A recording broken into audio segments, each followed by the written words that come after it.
జై శ్రీమన్నారాయణ. ధర్మ సందేహాల్లో భాగంగా ఈరోజు ఇంకొక సందేహ నివృత్తి కోసం మీ ముందుకు వస్తున్నాను.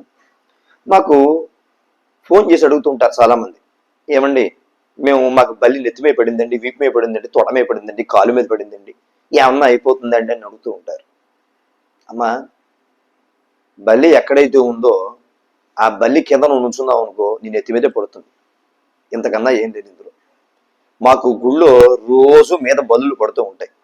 మేమేం చెయ్యాలి? అంతేనా? బల్లి పడ్డం వల్ల, తొండ పాకడం వల్ల ఏమీ కాదు.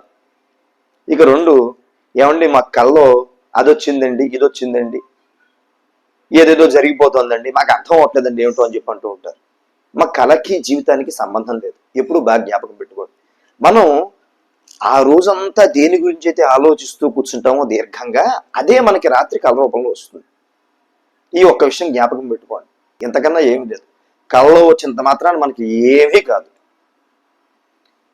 దీనికోసం మళ్ళీ పరిహార శాస్త్రం అని, బల్లి శాస్త్రం అని, దిక్కుమాలిన శాస్త్రాలు ఎక్కడా లేవు. శాస్త్రము అంటే శాసనాత్ శంసనాత్ ఇది శాస్త్రాహ. శాస్త్రం అంటే ఇది ఖచ్చితంగా ఇలాగే చెయ్యాలి, ఇలాగే జరుగుతుంది అని చెప్పేది శాస్త్రం.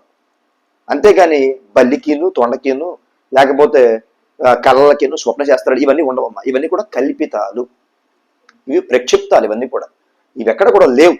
దయచేసి వాటి మాయలో పడకండి. వాటి మాయలో పడి అజ్ఞానంతో మూఢత్వాన్ని పెంపొందించుకోకండి. మన హిందూ ధర్మం, సనాతన ధర్మం అంటే అంత చవకబారుదైతే కాదు. దయచేసి అర్థం చేసుకోండి. ఇలా అన్నా అని చెప్పి ఏమనుకోవద్దు. ఇటువంటి విషయాల గురించి మాత్రం మాకు దయచేసి, మా కళ్ళ అదొచ్చిందండి, లేకపోతే మాకు బల్లి ఫలానా చూడపడింది మాత్రం మాకు ఫోన్ చేయకండి, మమ్మల్ని ఇబ్బంది పెట్టకండి. ఎందుకంటే వాటిని నమ్మాల్సిన అవసరం లేదు.